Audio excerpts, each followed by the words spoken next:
husband. While we dare not lower our guard, we should not be paralyzed by needless fear. We are strong and secure.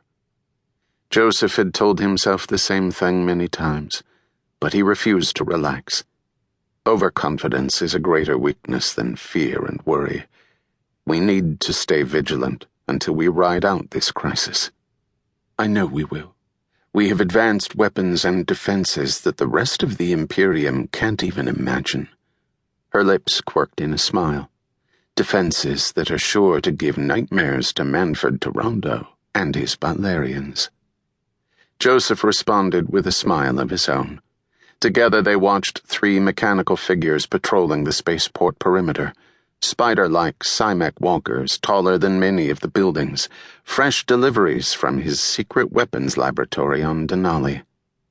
Cymacs had once been the scourge of humanity, disembodied human brains mounted inside armored machine bodies. The original Cymacs had been destroyed at the end of Serena Butler's jihad, but Joseph's brilliant scientists had redesigned and recreated them. Rather than being guided by fallible, power-hungry minds, these new Cymacs were controlled by the evolved brains of Navigator candidates. Now the mechanical guardians patrolled the area around the Kolhar headquarters, their pistons pumping and sensors alert for any threat. When Joseph commandeered a ground car, Sioba did not need to ask where they were going. Visiting the tanks of evolving Navigator candidates had become a daily ritual for him, especially as tensions increased. As he drove, Joseph shook his head in dismay.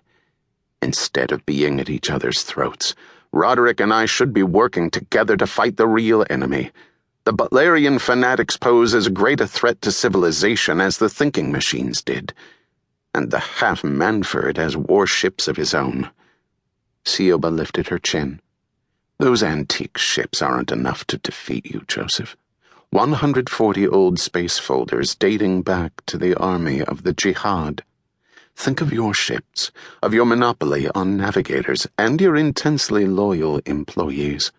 More than half the planets in the Imperium depend on Venhold for commerce, and they still trade with you, even though the Emperor branded you an outlaw. What does that say? She turned her classically beautiful face toward him, raised her eyebrows.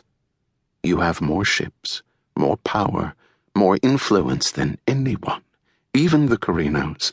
If people were forced to decide, would they choose some figure on a throne on far-off Seleucia Secundus? Or would they rather have regular shipments of food and spice? He knew she was right.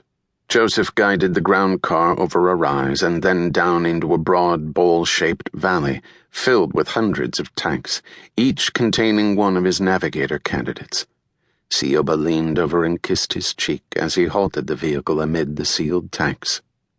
They walked among the thick-walled chambers full of concentrated spice gas, through the murky Plaz window ports and swirling fumes inside. Joseph could see mutated figures undergoing constant mental convolutions to expand their minds. No unmodified brain could grasp fold space calculations and the prescience necessary to guide a ship through the void, but the spice-enriched transformation made it possible. Joseph marveled at these freakish but oddly impressive navigators. Even if the Emperor's ships came for Kolhar, his military space folders would be clumsy and blind because they had no navigators, while antique FTL ships were relatively safe in their passage through space. They were unconscionably sluggish, taking weeks or months to travel between star systems. Venhold ships, on the other hand, were fast and safe.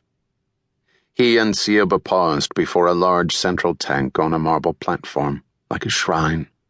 Joseph was pleased to see that Norma Senva, his great-grandmother, was present in the chamber, surrounded by her personal spice streams and the infinite possibilities that stretched far into the universe. More than a century ago, Norma had become the first navigator. Although she was more than a mere human, she still maintained contact with Joseph and remained aware of imperial politics for her own purposes.